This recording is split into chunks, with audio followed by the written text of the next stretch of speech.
Hi, my name's Penny, and as usual, I'm here to talk about some bookish things. Specifically, today we're going to be talking about all the books that I read in January. Now, in my February TBR, I did allude to the fact that I have reduced my physical TBR by 26 books during the month of January, but to be honest, I didn't read 26 books in January. I did read 12, which is still a good number, but as we go through those, I'll tell you about some other ways that I got rid of some of them, and I guess at the end I'll cover off any that don't come up while we're talking about the books that I did read. Also, normally in my wrap-ups I go from worst to best, and I really hate the way that just makes my wrap-ups feel so negative because it just starts out so negatively, so we're not going to do it that way anymore. Instead, I have grouped the books into 6 categories, and I'm just going to talk through them in whatever order I feel like.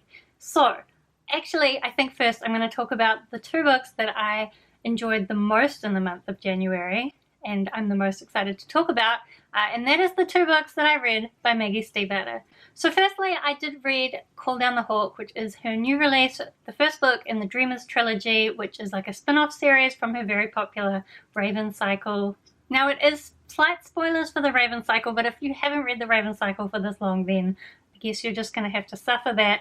Basically, in the Raven Cycle, there are people who are capable of pulling things out of dreams. And so Call Down the Hawk is following some people who can do that, as well as some people who believe that these dreamers are going to cause the end of the world, and so they're trying to hunt down and kill the dreamers. Now, this book, Maggie Stiefvater has really taken her very lyrical and strange writing style to the extreme. It's very Maggie Stiefvater, so if you like her writing style, you definitely like this book.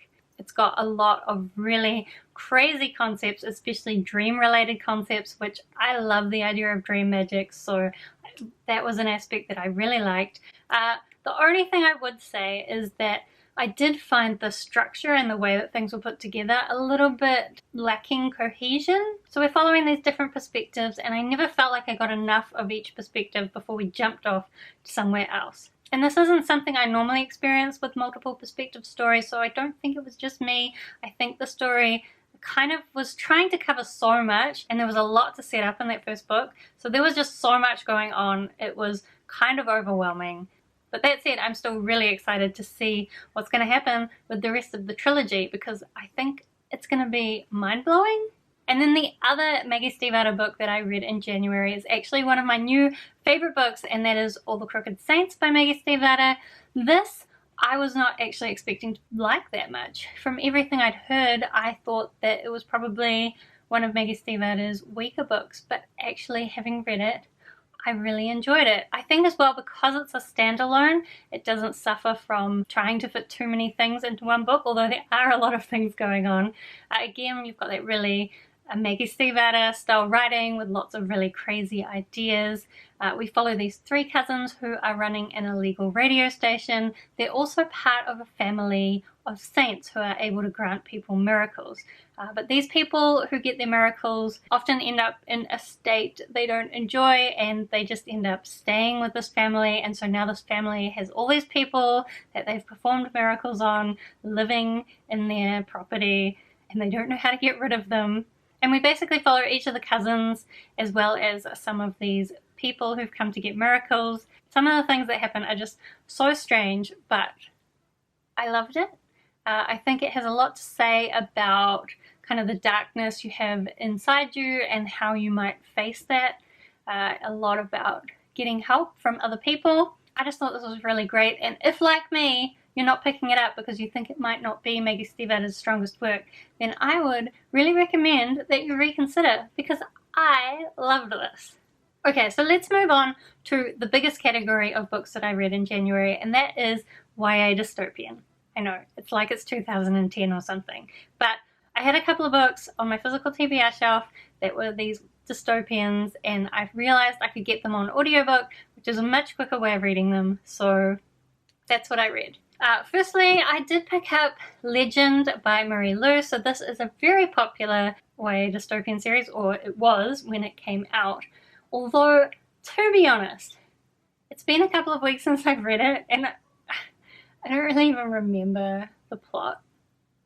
like you have this military prodigy girl and she ends up involved with this rebel who's like, they're both so smart, but overall the story just didn't make sense. And this is basically what most of my reviews for these dystopians will be. The stories didn't make sense, the relationships just had no basis in reality. I did think this one, the writing was okay, and I think I gave it 3 stars, although more and more I consider that maybe that was quite generous. However, I do think people who like YA dystopian would like this. I can see why people did like this, but as an older woman who is not the target market for this, I didn't particularly enjoy the reading experience and it wasn't very memorable. I did also pick up The Murder Complex by Lindsay Cummings, so I picked this up from a book fair because I was interested to see what Lindsay Cummings' writing was like when she was writing separate from Sasha Alsberg, who she wrote Zenith with. I do think the writing style was fairly similar, although possibly slightly better than Zenith. Also, of all the dystopians I read, I thought this was the best setup. We basically have this girl named Meadow who has been trained to kill by her father. They live in this world where people have this thing that cures any injuries or diseases so they can't die, but the world they're in, there are regular murders in order to keep population under control, and it's also very difficult to get food and stuff to survive. There's also a boy who is part of this murder complex. He's been programmed to do these murders, and they end up kind of working together. What I really liked about this one is I thought it did a really good job of making them work together, but also setting them up to be in conflict with each other. This book tries to do the same thing, but I thought that this one did it better. However, I did also continue on and listen to the audiobook of The Death Code, which is the second book in the duology, and that one I thought was a bit less cohesive. There were some new characters introduced that I just didn't care about, and I thought the ending was quite dissatisfying. So, first book, I think I gave 3 stars, second book I gave 2 stars. Again, if you like YA dystopian, this is one that's probably worth picking up. Also, another one that I did finish is Ruse by Cindy Pond. This is the second book in a duology. I read Want last year, I think, so I wanted to just finish this series off.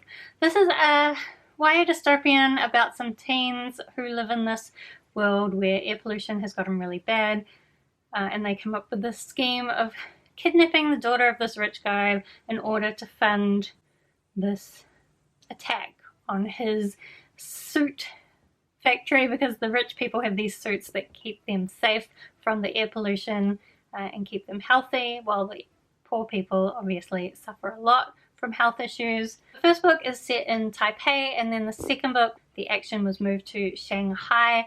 I personally just couldn't really engage with the characters, and again, I didn't feel like the plot was very realistic. Like in both books, they're planning to blow up this place and like take down the bad guy, but I don't really understand how just exploding a factory is going to really make a significant difference.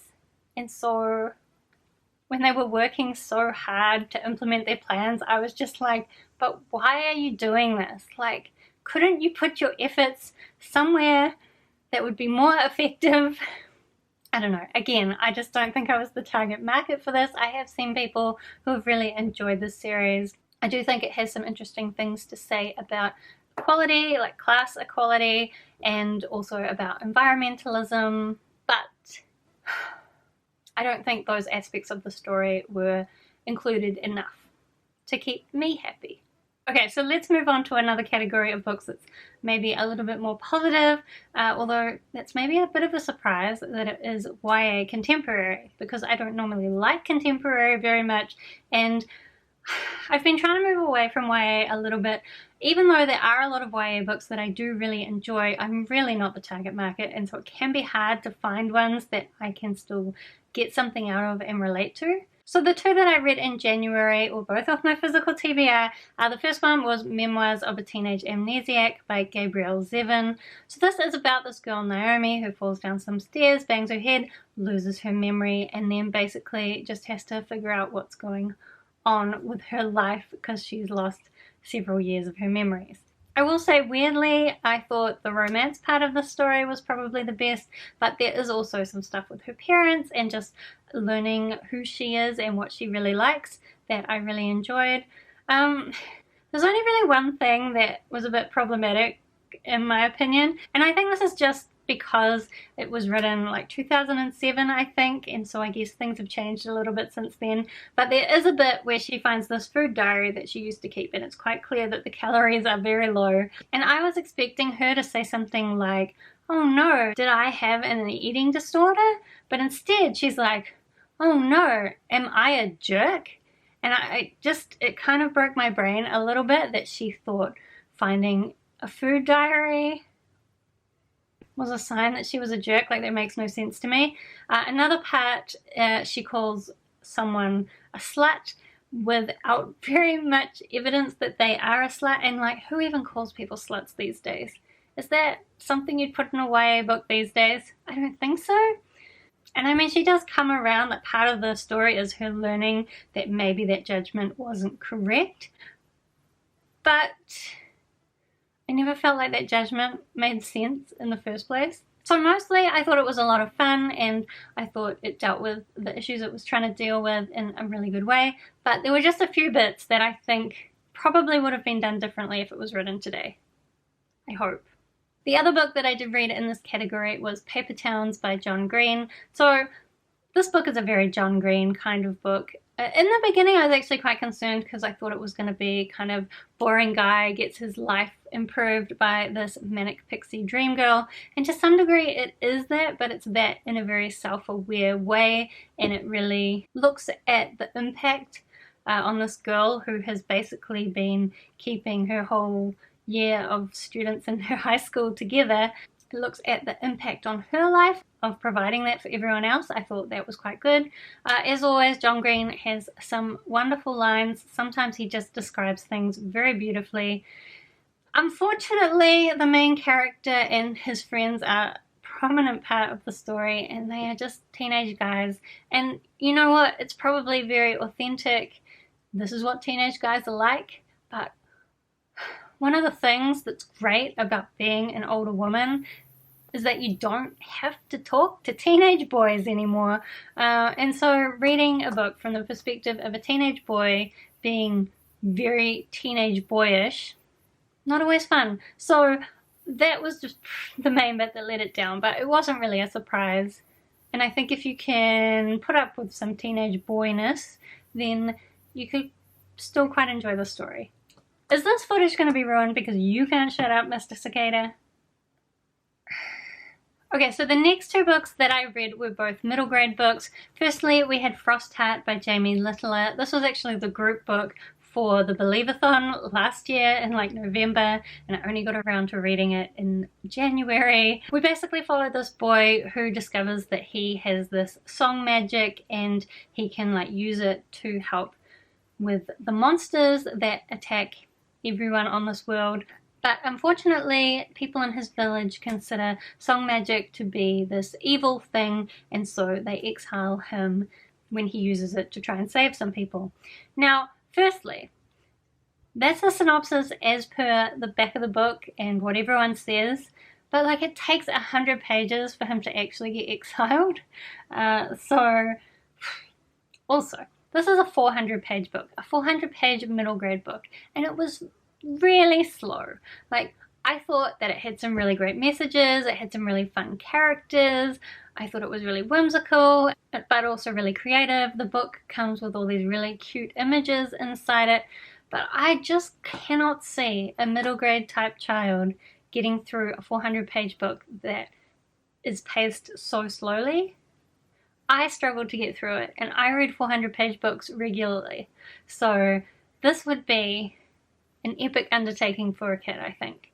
I mean, I'm not a kid. I'm not a middle grade kid. I haven't been for a really long time, and I don't have kids, so I don't know. But personally, I would be concerned about giving this to a kid because I just think that they would struggle to get through it. And if I was going to read it to them, I would be so bored by the end, because to be honest, I really struggled to get through the end of it because I could already see what was going to happen. It was so obvious. And also I was frustrated because it's quite clear that it's going to be a series, and so nothing was really wrapped up in the first book either. Anyway, it was cute, but tiring. The other middle grade book that I read was the graphic novel version of Marianne Saves the Day. The graphic novel versions are written by Raina Telgemeier and the original was written by Annie Madden. Now, the Babysitter's Club books were books that I read when I was a child, so I have some level of attachment to them. But the graphic novels especially are really quick reads, so there's that contrast from Frost Heart. But also I just think they have really good lessons in them, lessons that are still relevant even today. Marianne Saves the Day, basically her friends all have a fight and she has to make a new friend and also deal with some problems with her babysitting charge, getting really sick without the support of her friends. And she also has to kind of learn to stand up for herself and take charge. I also think that this particular graphic novel adaptation kept pretty closely to the original book, whereas some of these graphic novel adaptations have been changing things a bit. This one I didn't think they changed very much at all, and I think it still worked in the modern day context. Okay, we just got 2 more books to go and 2 more categories. I really should have just combined them into like a miscellaneous category, but we're at the end of filming now, so we're not going to do that. The first category would be just like graphics, I guess, humor. Basically, I read Quiet Girl in a Noisy World by Debbie Tung. I really enjoyed this. It was a lot of fun and it was really relatable. The only thing I would say is that the marketing of this book claims that it's going to help extroverts to understand introverts better and perhaps even help introverts to understand themselves. I don't think it really did that, partly because a lot of the stuff that she is covering in these little comic strips is not just introversion, it's also a lot of social anxiety and other stuff. I also think that there's kind of a part in there where she leaves her job to go and do things in a more introversion way. And this is not an option for most people, and she never really delved into other options for how you can live your life in a social world, still interacting with people while still being an introvert. Like, it's totally possible. You don't just write it off as like, oh well, I can never talk to people because I'm an introvert. So that part was a little bit frustrating, but as I said, I still found it a lot of fun to read, really relatable, as long as you don't start thinking that it's teaching you something significant about introversion. Anyway, that was fun. The other book that I did read in January was Halfway to the Grave by Janine Frost. I don't have it here because, to be honest, I already unhauled it, along with the next 6 books in the series, which I owned. 5? 6? I don't know. I'll put the number here. But this is like a vampire story. You have this young woman who's like 22, she's half vampire, and because her mother was raped by a vampire, she has basically been going out and killing them. She runs into this real vampire and they start working together. And they end up having this relationship, which I thought was completely unrealistic because she's 22, but she's so sexually repressed and like just not very good at things and just like really dumb. Like a lot of the times things would happen and I could see that it was going to go wrong. It's so obvious. And then she just does it anyway and gets in trouble.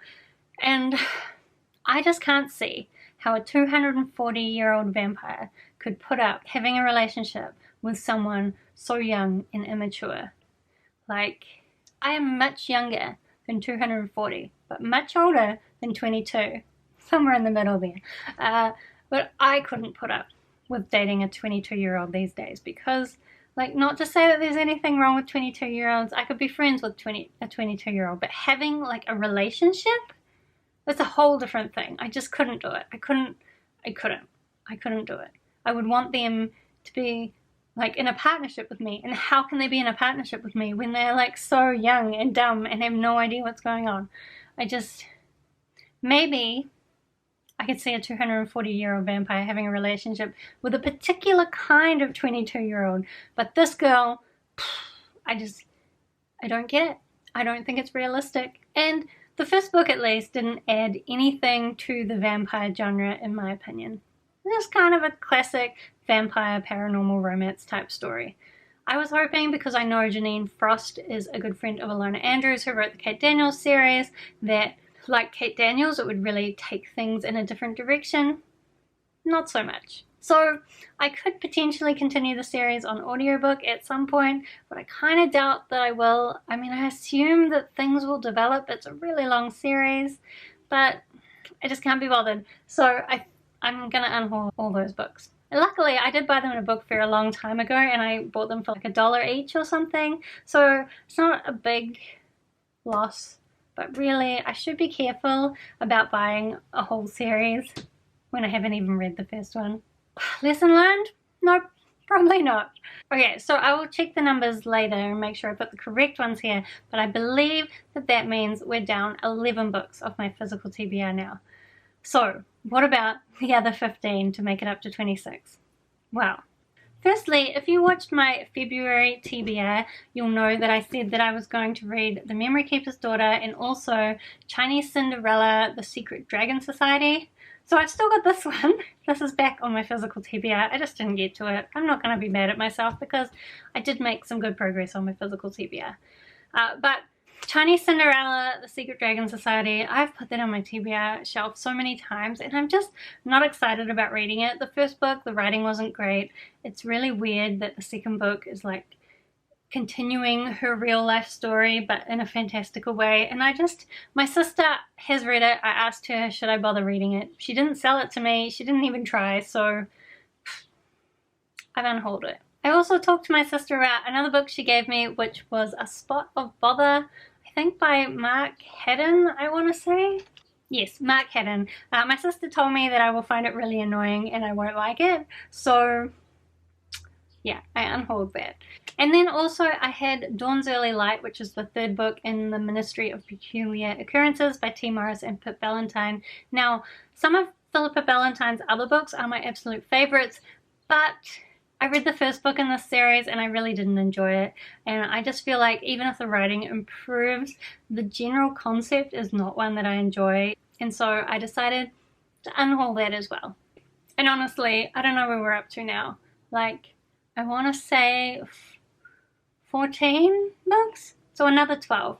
Basically, there are a whole bunch of books that I was keeping on my physical TBR shelf that are actually books that I have read before. I just read them a really long time ago and I want to reread them.